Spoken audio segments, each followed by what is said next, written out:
So first things first, can you say your name and spell for me? Yeah, I'm Grace Hayes, Gracehayes. All right. And what is your title? I'm an intern here. Sorry, I'm not interning. I'm here. I'm a Vanderbilt law student. I'm so used to saying I'm an intern.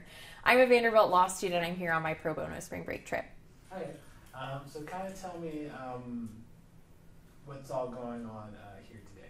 Yeah, absolutely. So we're doing an expungement clinic here today for people who have previously been incarcerated or had some sort of sentence in the West Virginia legal system, and any offenses that we can get off their record. We're trying to make sure that they have the appropriate paperwork to do that, or we're giving them the resources so that way they can get that information and get that information off their record in the future.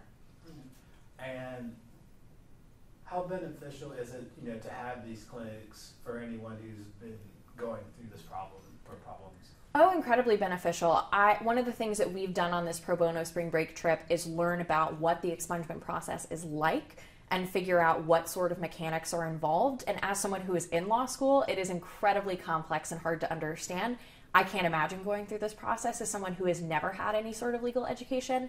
And these types of things that are on people's record can keep them from having access to public resources, from housing, from jobs, and things like that. So we want to make sure that these people have A, the information that they need to go through the expungement process, and B, the support that they need to get this off of their record so they can have as much access to these services as they possibly can. And whenever you're helping these people that are going through this, what are some of the reactions that you've seen? Like maybe they were like, oh, I didn't know it was this way, or anything like that. Yeah. Lots of people are very surprised at what this process looks like and what previous charges or sentences are expungable. This information is not easy to find online at all. So we've gotten lots of people who are really surprised at how the process actually works. And of course, for people who have things on their record that can be expunged, we've had a lot of people who are really grateful for the services that we provide and just the services that legal aid offers in general, because legal aid plays such a big role in providing these services even outside of this clinic. So we've seen a lot of people who are really happy that we're here and just a lot of surprise at how the legal system actually deals with these sorts of things. And they sent me some questions to ask. Sick. Let's see.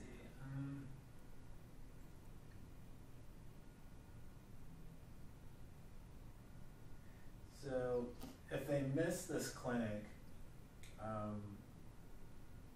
where can they go for info, and what are some tips for driver license reinstatement? Yeah, so I personally am not quite as familiar with driver's license reinstatement, but the Legal Aid of West Virginia, they are who put this together, and we have a lot of attorneys who are not necessarily in the Charleston office, but work with the company as a whole, that have a lot of resources on this, that are experts on West Virginia law, and that can provide people with the resources that they need at a very low cost or no cost at all.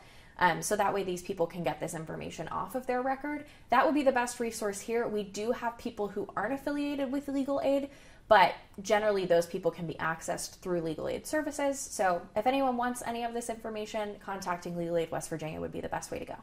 All right. And then I know, I guess depending on what they have on their record,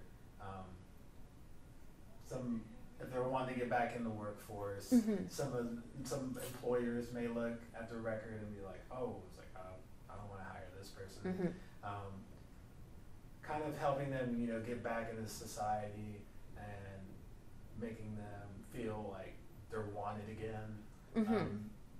Is that kind of like the main goal? Yeah, absolutely. And it's not just necessarily employment, like I mentioned earlier. This information on someone's record can impact their access to public financial support. It can impact employment. It can impact housing. It can impact other civil services that they have access to. So we want to make sure that these people are able to pursue opportunities in society and pursue support resources as fully as they can. We want to make sure that these people are not being impacted by a past history of incarceration or any other criminal sentences. We believe that a criminal offense does not make anyone less of a person or a less valuable member of society. And we want to make sure that everyone has access to the same resources and is on the same playing field going forward. Is there anything else that you'd like to say or anything that we might have left out? No, not that I can think of. Just that this has been a great opportunity to pursue spending my spring break. If I wasn't doing this, I would be at home, not helping people, but it's been a great opportunity to do this and actually provide legal services to people who might not necessarily be able to afford it, and legal services to people who have things in their lives where this would really make a difference. So I've been really excited to pursue this opportunity, and I'm really glad that we've had the opportunity to help people today. And are you guys doing any more, or where is your guys' next stop? So this is our last clinic on our pro bono spring break trip, but yesterday we worked with Nelson Mullins to provide a wills clinic at a senior center in Wayne County, I believe.